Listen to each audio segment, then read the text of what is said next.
ವಿಧಾನ ಪರಿಷತ್ ಚುನಾವಣೆಯ ಹಿನ್ನೆಲೆಯಲ್ಲಿ ಮೇಲ್ಮನೆಯಲ್ಲಿ ಮೇಲುಗೈ ಸಾಧಿಸೋದಕ್ಕೆ ಕಾಂಗ್ರೆಸ್ ಮೈತ್ರಿ ಪಕ್ಷಗಳ ಕಸರತ್ತು ಜೋರಾಗಿ ನಡೀತಾ ಇದೆ. ಮೈಸೂರಿನಲ್ಲಿ ಆಡಳಿತಾರೂಢ ಕಾಂಗ್ರೆಸ್ ಪಕ್ಷ ಆಕ್ಟಿವ್ ಆಗಿದ್ರೆ, ಇತ್ತ ಬಿಜೆಪಿ ರಾಜ್ಯಾಧ್ಯಕ್ಷ ಬಿವೈ ವಿಜಯೇಂದ್ರ ನೇತೃತ್ವದಲ್ಲಿ ಬಿಜೆಪಿ ಜೆಡಿಎಸ್ ಪಕ್ಷಗಳು ಸಮನ್ವಯ ಸಭೆ ನಡೆಸಿ ಹೇಗಾದರೂ ಮಾಡಿ ಗೆಲ್ಲಲೇಬೇಕು ಅಂತ ಪ್ಲಾನ್ ಮಾಡಿವೆ. ಈ ಕುರಿತ ಕಂಪ್ಲೀಟ್ ರಿಪೋರ್ಟ್ ಇದೆ ನೋಡಿ.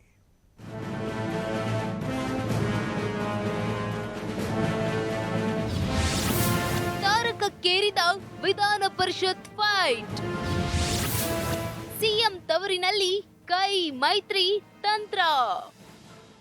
ಎಸ್, ರಾಜ್ಯದಲ್ಲೀಗ ಲೋಕ ಕದನದ ಬಳಿಕ ಪರಿಷತ್ ಫೈಟ್ ಜೋರಾಗಿದೆ. ಜೂನ್ 3ರಂದು ನಡೆಯಲಿರೋ ದಕ್ಷಿಣ ಪದವೀಧರರ ಚುನಾವಣೆಗೆ ಜೆಡಿಎಸ್ ಬಿಜೆಪಿ ಮೈತ್ರಿ ಹಾಗೂ ಕಾಂಗ್ರೆಸ್ನಿಂದ ಸಭೆಗಳ ಮೂಲಕ ಮತದಾರರ ಓಲೈಕೆ ಮಾಡಲು ಕಸರತ್ತು ಜೋರಾಗಿದೆ. ಕಾಂಗ್ರೆಸ್ ನಾಯಕರು ಮತ್ತು ಸಚಿವರಾದ ಡಾಕ್ಟರ್ ಎಚ್.ಸಿ. ಮಹದೇವಪ್ಪ, ಕೆ. ವೆಂಕಟೇಶ್, ಸಿಎಂ ಪುತ್ರ ಡಾಕ್ಟರ್ ಯತೀಂದ್ರ ಸಿದ್ದರಾಮಯ್ಯ ನೇತೃತ್ವದಲ್ಲಿ ಖಾಸಗಿ ಹೋಟೆಲ್ನಲ್ಲಿ ಸಭೆ ನಡೆಸಲಾಯಿತು. ಕಾಂಗ್ರೆಸ್ ಅಭ್ಯರ್ಥಿ ಮರಿತಿಬ್ಬೇಗೌಡ ಗೆಲುವಿಗಾಗಿ ಶ್ರಮಿಸಲು ಸಭೆಯಲ್ಲಿ ಕರೆ ನೀಡಲಾಯಿತು.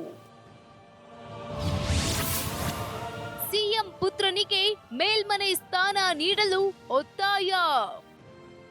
ಇನ್ನೊಂದೆಡೆ ಸಿಎಂ ಸಿದ್ದರಾಮಯ್ಯರಿಗಾಗಿ ಕ್ಷೇತ್ರ ತ್ಯಾಗ ಮಾಡಿದ ಮಾಜಿ ಶಾಸಕ ಡಾಕ್ಟರ್ ಯತೀಂದ್ರ ಸಿದ್ದರಾಮಯ್ಯರಿಗೆ ಎಂಎಲ್ಸಿ ಸ್ಥಾನ ನೀಡುವಂತೆ ನಂಜನಗೂಡಿನಲ್ಲಿ ಅಹಿಂದ ಮುಖಂಡರು ಒತ್ತಾಯಿಸಿದ್ದಾರೆ.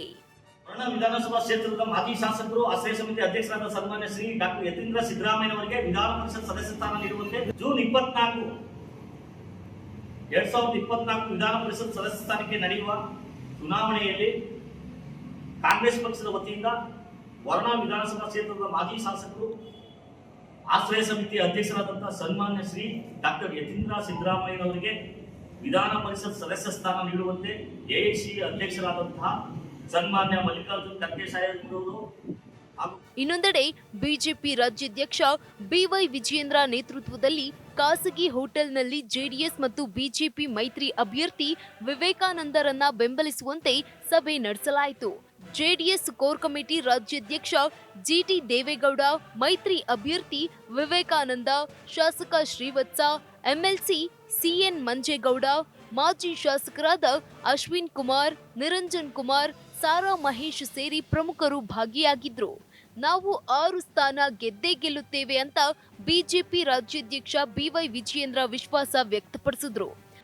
ಭಾರತೀಯ ಜನತಾ ಪಾರ್ಟಿ ಮತ್ತು ಜೆಡಿಎಸ್ ಬೆಂಬಲಿತ ಜೆಡಿಎಸ್ನ ಅಭ್ಯರ್ಥಿನ ಗೆಲ್ಲಿಸಬೇಕು, ಈ ನಿಟ್ಟಿನಲ್ಲಿ ಇವತ್ತು ಸಭೆನ ಕರೆದಿದ್ದೇವೆ.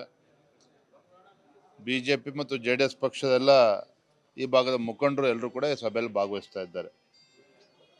ತಮಗೆ ತಿಳಿದಿರೋ ಹಾಗೆ ರಾಜ್ಯದಲ್ಲಿ ನಡೀತಾ ಇರ್ತಕ್ಕಂಥ ಒಂದು ಪದವೀಧರ ಮತ್ತು ಶಿಕ್ಷಕರ ಒಂದು ಚುನಾವಣೆ, ಬಿಜೆಪಿ ಮತ್ತು ಜೆಡಿಎಸ್ ಒಟ್ಟಾಗಿ ಈ ಚುನಾವಣೆಯನ್ನು ಕೂಡ ಎದುರಿಸ್ತಾ ಇರ್ತಕ್ಕಂಥ ಈ ಸಂದರ್ಭದಲ್ಲಿ ಎಲ್ಲ 6 ಕ್ಷೇತ್ರಗಳಲ್ಲಿ ನಾವು ಗೆಲ್ಲಬೇಕು, ಈ ನಿಟ್ಟಿನಲ್ಲಿ ನಾವು ಇವತ್ತು ಈ ಕಾರ್ಯಕ್ರಮನ ಆಯೋಜನೆ ಮಾಡಲಾಗಿದೆ. ನನ್ನನ್ನ ಕರಿಯಲ್ಲ, ಮಾತಾಡ್ಸಿಲ್ಲ ಅಂತ ಅಂದುಕೊಂಡು ಕುಳಿತುಕೊಂಡ್ರೆ ಆಗಲ್ಲ. ನಾವು ಚುನಾವಣೆಯಲ್ಲಿ ಗೆಲ್ಲಬೇಕಿದೆ ಅಂತ ಜಿಟಿ ದೇವೇಗೌಡರು ಕರೆ ನೀಡಿದ್ದಾರೆ. ನಾನು ನನ್ನ ಆಫೀಸಲ್ಲಿ ಕೂತಿದ್ದೆ, ಆ ಕ್ಷಣದಿಂದ ಪ್ರಾರಂಭ ಮಾಡೋದು. ನಮ್ಮನ್ನು ಯಾರು ಕರೀಲಿಲ್ಲ, ಮಾತಾಡಿಸ್ಲಿಲ್ಲ, ದುಡ್ಡು ಕೊಡಲಿಲ್ಲ, ಇದ್ಯಾವುದೂ ನೋಡಲಿಲ್ಲ ನಾವು. ಅದು ನೋಡಿದರೆ ಚುನಾವಣೆ ನಡೆಸೋಕ್ಕಾಗ್ತಿಲ್ಲ ನಾವು ಅವ್ರ ಮುಂದೆ. ಇವೆಲ್ಲರೂ ಅರ್ಥ ಮಾಡ್ಕೋಬೇಕು. ನಮ್ಮ ಸರದಿಲಿರ್ತಕ್ಕಂಥ ಕಾಲೇಜ್ಗಳು ಯಾವಿದ್ದಾವೆ, ಹೈಸ್ಕೂಲ್ ಯಾವಿದ್ದಾವೆ, PU ಕಾಲೇಜ್ ಯಾವಿದ್ದಾವೆ, ITI ಯಾವುದಿದೆ, ವೋಟರ್ಸ್ ಯಾರಿದ್ದಾರೆ, ಮತದಾರರಿದ್ದಾರೆ, ನೀವೇ ವಾಲಂಟಿಯರ್ ಬಂದು ಈಸ್ಕೋಬೇಕು. ಅಭಿವೃದ್ಧಿ ಏನೂ ಇಲ್ಲ. ಒಟ್ನಲ್ಲಿ ಲೋಕಸಭಾ ಚುನಾವಣೆ ಮುಗಿದ ಬೆನ್ನಲ್ಲೇ ರಾಷ್ಟ್ರೀಯ ಪಕ್ಷಗಳು ಪರಿಷತ್ ಕಣವನ್ನ ಪ್ರತಿಷ್ಠೆಯಾಗಿ ತೆಗೆದುಕೊಂಡಿವೆ.